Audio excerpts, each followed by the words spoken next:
الشخص اللي معتقده ان لكل مجتهد نصيب، اوعى تغير معتقدك مهما تأخر الفتح والفرج عليك وانت مجتهد. الشخص الطيب، طيبتك دي سر كرم كتير انت شايفه في حياتك، حتى لو في انسان ما قدرش طيبتك.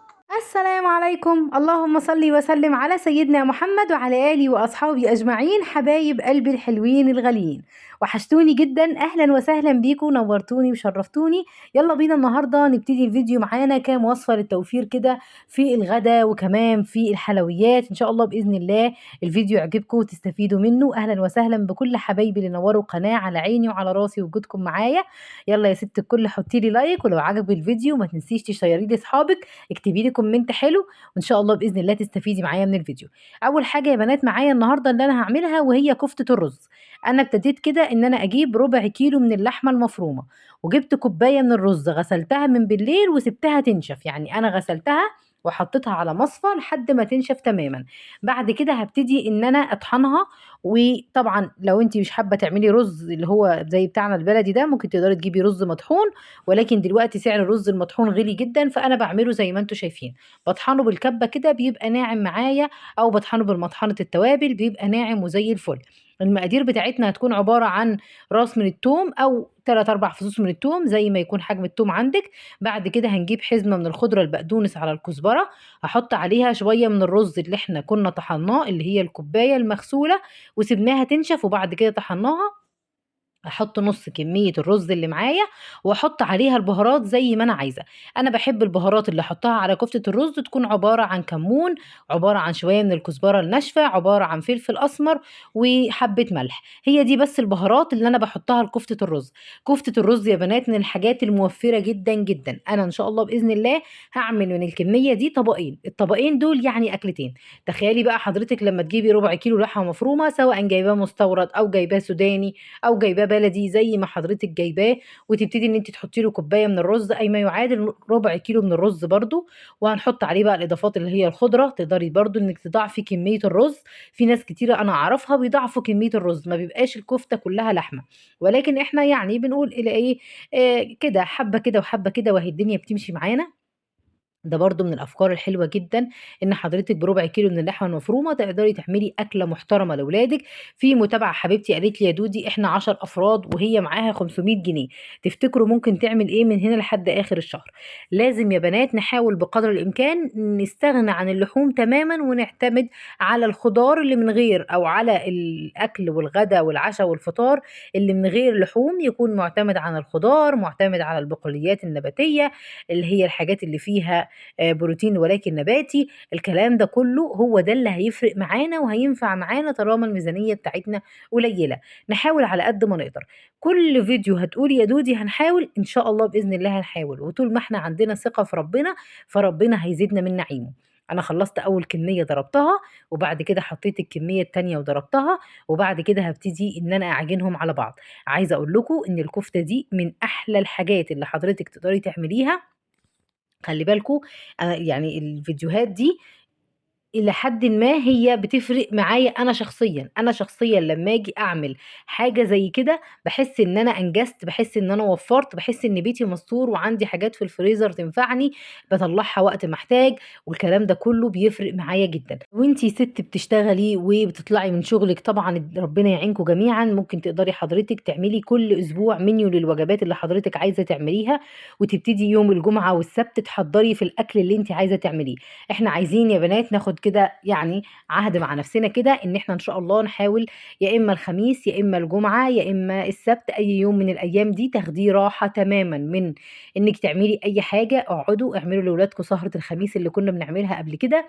الفيديو ده برضه حلو أوي، أو الوصفة اللي إحنا هنعملها دلوقتي تقدروا تعملوها في سهرة الخميس، اقتصادية ولذيذة جدًا، جدًا.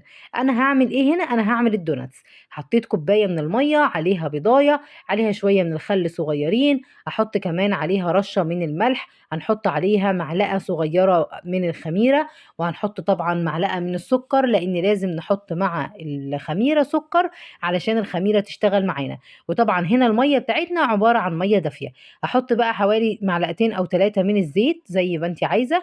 وطبعًا المقادير دي مقادير بتطلّع معايا كمية محترمة هتشوفوها بعد شوية. فنجان من الميه، حطينا عليه معلقتين من الزيت، معلقه من الخل، بضايه، حطينا عليه معلقه من الخميره صغيره، معلقه من السكر كبيره، معلقه كده ممسوحه من الملح. وخلاص على كده هي دي المقادير بتاعتنا. هنبتدي بعد كده ان احنا نجيب الدقيق على حسب ما السوائل اللي حضرتك حطيتيها دي تاخد معاكي. انا هنا سبت لكم اهو المقادير على الشاشه عشان اللي حابب ياخدها سكرين شوت وينفذها يبتدي إن هو ينفّذها. حطيت كمان رشة صغيّرة كده من البيكنج باودر، وطبعًا حطينا فانيليا علشان البيض، علشان البيكنج باودر يا بنات مع الخميرة مع الخل بيبقوا محسِّن خبز ممتاز جدًا، جدًا. الفيديوهات دي أو المقاطع بتاعة الفيديوهات دي يا بنات ممكن تكون كانت متصوّرة قبل كده، بس أنا باحب إن أنا أعيدها عليكم تاني وأنزّلها لكم تاني علشان تستفيدوا منها. أنا كمان الفترة دي أنتم مش يعني حبايبي وعلى عيني وعلى راسي وأنا مش مكسوفة أبدًا إن أقول لكم الكلام ده. أنا الأيام دي العملية مأزِّمة معانا على الآخر، فما باقدرش إن أنا أعمل حاجة جديدة. لو عملت حاجة جديدة بانزّلها لكم، ما عملتش باحب طبعًا إني ما أغيبش عنكم، وفي نفس الوقت تبقوا برضه متابعين الحاجات، والحمد لله بنعمل وصفات وأكلات اقتصادية، بنعمل حاجات وبنتكلم في حاجات تنفعنا في كل حاجة في حياتنا. دايمًا، دايمًا نحمد ربنا على نعمة الصحة، نحمد ربنا على نعمة الستر، الحمد لله والشكر لله. مش كل الهَم أكل وشرب، ولكن هو من متطلبات الحياة. أنا هنا خلاص عجنت العجينة معايا، ابتدي بقى إن أنا أغطّيها شوية واسيبها لمّا تخمر تمامًا. بعد كده هنبتدي إن إحنا نجيب شوية من الدقيق وناخد نُص العجينة ونبتدي نفرد عليه الدوناتس بتاعنا. من أسهل الحاجات تقدري حضرتِك تستغني عن البيضة وما تحطّيش بيضة خالص وتعمليه زي بتاع الأفران، ما فيش مشكلة. لكن لو عندِك بيضة هيبقى طبعًا قيمة غذائية عالية. إحنا بنحاول على قد ما نقدر نعمل الحاجات اللي فيها قيمة غذائية لولادنا وتخلّيهم طبعًا يبقى عندهم صحة كده. واهتموا بالله عليكم بالأيام الجاية بفيتامين سي اللي موجود في الليمون، موجود في البرتقان، موجود كمان في الجوافة. نحاول على قد ما نقدر نجيبه لولادنا وندخّله لهم. وكمان يا بنات البوتاسيوم، البوتاسيوم اللي موجود في الموز. الموز دلوقتي الكيلو منه ب15 جنيه، لو جبتِ كل أسبوع كيلو لولادِك وكل واحد منه مثلًا أخد صُبع، أو جبتِ 2 كيلو مثلًا وعلى يومين كل واحد أخد صُبع، يبقى خدوا صُبعين في الأسبوع. البوتاسيوم من الحاجات المهمة جدًا اللي لازم تكون داخلة برضه في العناصر الغذائية بتاعتنا. والكالسيوم طبعًا اللي موجود في البيض، موجود في اللبن، موجود في الزبادي، موجود كمان في الجبنة القريش، الحاجات دي كلها. المهم هنا زي ما أنتم شُفتوا أنا فردتها بسمك نُص سنتي، لو حاباها بسمك أتخن من كده ما فيش مشكلة. قطّعنا على شكل هلال كده بطرف الكوباية، قطّعنا كمان على شكل الدوناتس المعتاد بتاعنا اللي هو الكحكة اللي بتبقى مفتوحة من النُص. وطبعًا بتفتحيها بالنُص يا إما بغطا إزازة، يا إما ببلبلة زي اللي موجودة معايا دي، أي حاجة موجودة عندِك مش هتقول لِك لأ. بنبتدي إن إحنا نفرد الكمية زي ما أنتم شُفتوا معانا كده. فما تنسوش بقى إن أنتم تعملوا لولادكم كده في سهرة الخميس بُكرة إن شاء الله. ربنا يا رب يجعل أيامنا كلّها خير وسعادة. عايزة أقول لكم على حاجة مهمة أوي يا بنات، نتكلم بقى في موضوع شائك كده وموضوع أنا عن نفسي بالاقي ناس كتيرة جدًا بتشتكي منه، وهو موضوع الخَرَس الزوجي. إيه يا دودي موضوع الخَرَس الزوجي دي؟ موضوع إن هو إن الزوج طول الوقت ساكت، الزوجة طول الوقت ساكتة، أو الزوجة بتبقى عايزة تتكلم والزوج ساكت وهي بتبقى متضايقة من ده، وهي بتبقى يعني مش عاجبها الوضع. أنا هاقول لِك يا ست الكل تعملي إيه. أول حاجة أنا عايزاكِ تلفتي نظر جوزِك بأي حاجة جديدة تغيّريها في شكلِك، أي حاجة جديدة غيّريها في شكلِك. وما حدش أو ما تقنعنيش إن أنتِ لمّا هتغيّري حاجة جوزِك مش هياخد باله منها ومش هيعلّق عليها. لأ طبيعي هيعلّق عليها، بس الحاجة ما بتجيش من مرّة واحدة. يعني أنتِ لمّا بتكوني عايزة تغيّري حد أو بتكوني عايزة تاخدي حاجة من حد يعملها لِك ما بتجيش من مرّة واحدة، لازم تقعدي تعمليها مرّة و2 و3 و4 وما تزهقيش. ده جوزِك وكده، كده اتكتبتوا على بعض لمدى الحياة. فأنتِ لازم إن أنتِ تعدّلي من نَفْسِك، ولازم إن أنتِ كمان تحاولي تشتغلي على إن هو يتغيّر من العادات اللي هو فيها دي. ولمّا يا ستّي تبقوا في ساعة صفا كده والدنيا حلوِت معاكِ، يبقى قولي له أنا ما باحبش الطريقة دي مثلًا، أنا باحبك تتكلم معايا، أنا الكلام ده كُلّه. أنا جالي والله تعليق كده، فحبيت إن أنا أرُد على حبيبتي طبعًا. وأنا عارفة إن هو موضوع صعب، وعارفة إن في ناس كتيرة بتكتب وتقول لأ أزواجنا، أزواجنا، أزواجنا. أنا عايزة أقول لكم يا بنات والله كتّر خيرهم. اللي بيحصل في الدنيا معانا واللي بيحصل عندنا في البلد، ففعلًا الله يكون في عونهم. دلوقتي يا دوبك الراجل بقى بيشتغل شُغلة والّا شُغلتين علشان يعرف يكفّي على بيته ويعرف يكفّي على ولاده، يعرف يجيب الحاجة اللي ناقصاهم. كل يوم الحاجة بتغلى، النهارده بننام على سعر، بُكرة على سعر تاني. يعني الله يكون في عونهم الصراحة. فمعلش أنتِ حاولي، أنا مش باقول لِك والله يعني إن أنتِ يعني تضيّقي على نفسِك أو تتضايقي، بس معلش برضه على قد ما تقدري حاولي. طب أنا هنا باعمل إيه، باعمل الice sugar أو الicing sugar يا بنات، وده بيبقى عبارة عن سكر بودرة، بتقعدي تحطّي له لون كده وتحطّي له شوية مَيّة شوية بشوية لحد ما يبقى شبه يعني الكريمة التقيلة معاكِ زي ما أنتِ شايفة كده. ما تكتريلوش مَيّة طبعًا عشان السكر ما يدوبش معاكِ. أنا هنا لوّنت باللون اللي هو الأزرق، ولوّنت كمان باللون اللي هو الأحمر، وطلع بالشكل الجميل اللي أنتم شايفاه ده، كلّه يعني يعتبر حاجة بسيطة جدًا بالسكر البودرة، وطبعًا الحاجة اللي هي في الstick دي زي ما أنتم شايفين الدوناتس الصغنّن ده، الولاد بتحبه جدًا، جدًا، والحمد لله والشكر لله. باحاول كده في كل فترة إن أنا أعمل لهم حاجة حلوة، وطبعًا عشان أروح أشتري لهم كمية زي دي من برّه مش هيكون أقل مثلًا هنقول من 100 جنيه والّا 150 جنيه، إحنا هنعملها في البيت بأبسط الطرق، وعايزة أقول لكم تقدروا إن أنتم ما تقلوهاش وتحطوها في الفرن تتخبز عادي جدًا، بس يعني للأمانة اللي بتبقى مخبوزة بيبقى طعمها مش زي اللي بتبقى معمولة يا بنات في الزيت، معمولة في الزيت بيبقى طعمها حلو جدًا. أنا هنا بقى هاعمل الغدا معاكم. طيب الغدا يا دودي هيكون عبارة عن إيه، عبارة عن كيلو من البطاطس معايا بيضتين مسلوقين، كيلو من البطاطس وحطيت عليه بيضتين مسلوقين. هنا هاعمل كفتة بطاطس، بس بدل مفروض إن أنا أحط لحمة مفرومة، فأنا مش هاحط لحمة مفرومة وحطيت بيضتين مسلوقين، طعمها لذيذ وخطير وحلو جدًا، جدًا، عايزاكم تجربوها. جبت البطاطس حطيت عليها معلقة من النشا، أحط عليها البهارات حسب ما أنا عايزة طعم البطاطس معايا، تقدري حضرتِك تجيبي بهارات بطاطس أو تجيبي بهارات شيش اللي هي بهارات الشاورما، بهارات السجق، أي بهارات حابة حضرتِك تخلّي طعم البطاطس بيها، تقدري حضرتِك إن أنتِ تحطيها. وبعد كده هنبتدي إن إحنا نقلِّب طبعًا حطينا ملح وفلفل أسمر، ومعلقتين اللبن اللي أنتم شُفتوهم علشان أخلّي البطاطس تبقى طرية معايا وعاملة شبه العجينة كده وماسكة في بعضها. طبعًا لو حسيتِ إن البطاطس فكّة معاكِ زوّدي معلقة دقيق، لو الدنيا كويسة خلاص ما تزوّديش حاجة. هاجيب بقى طبق أحط فيه شوية من البقسماط وطبق أحط فيه مَيّة. أنا هنا باحب يا بنات أعمل الخلطة عبارة عن مَيّة وبقسماط بس، في ناس بتحب بقى بقسماط وبيض ولبن ويعني زي ما يكون إمكانياتِك تقدر وتسمح اعملي كده ما فيش مشكلة.